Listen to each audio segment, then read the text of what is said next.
Ahoy, flag fans! I'm Captain Gray McCoy, and welcome back to Flag Facts. Today's show is all about the most fearsome flag to ever fly across the 7 seas, the Jolly Roger. From its pitch-black field to its ominous white skull and crossbones, the Jolly Roger is an instantly recognizable symbol. But where did this infamous calling card come from? Well, that brings us to the golden age of piracy. In the late 1600s to the early 1700s, piracy was at its peak. Merchant ships sailing the high seas would fly the flags of their home countries to signal their allegiance. To hijack this system, many pirate ships sailed under false colors, raising the flags of other nations so they'd appear friendly from a distance. Once within cannon range, the pirates would then raise one of 2 flags, either a black flag or a red flag. The black flag indicated that quarter, or the opportunity to surrender without harm, would be given. The red flag, on the other hand, signaled that no quarter would be given, that no mercy would be shown, and that the ship's valuables would be taken by force. Over the years, individual pirates began to add their own symbols to these flags, and that's where the story of the Jolly Roger begins. So who was Roger, and why was he so jolly? Well, it's not entirely clear. Some scholars suggest the name could have been an Anglicization of the French phrase joli rouge, or pretty red, in reference to red flags flown by French privateers. Others point to the nickname Old Roger, an 18th century English term for the devil, which would certainly explain all of the bones and other symbols of death. The term Jolly Roger itself first appeared in Charles Johnson's A General History of the Pirates in 1724.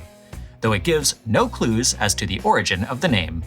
Johnson's book actually mentions flags flown by 2 different pirate captains who both called their flags the Jolly Roger, so it seems that the name was used as a generic term for pirate flags rather than a single design. And sure enough, there were many different variations. Possibly the earliest example is this flag from the year 1700, flown by the French pirate Emmanuel Wynne. In addition to the iconic skull and crossbones, Wynne's flag also featured an hourglass to warn his victims that their time may be running out. Captain Edward England's flag was another early example of the classic skull and crossbones. Over the years, other menacing symbols, such as weapons, bleeding hearts, skeletons, and even the devil himself, all appeared on pirate flags in an effort to instill fear before firing a single shot.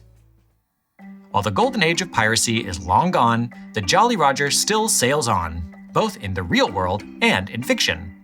In the 20th century, it was used within the Royal Navy's submarine fleet upon return from a successful mission. The tradition started as a cheeky response to comments made by Admiral of the Fleet Sir Arthur Wilson in 1901. At the time, submarines were fairly new to warfare, and some believed that their covert nature should be illegal. Wilson was among them, and said submarines are underhanded, unfair, and damned un-English, and that they should treat all submarines as pirates in wartime and hang all of their crews. But it would seem the Jolly Roger had the last laugh.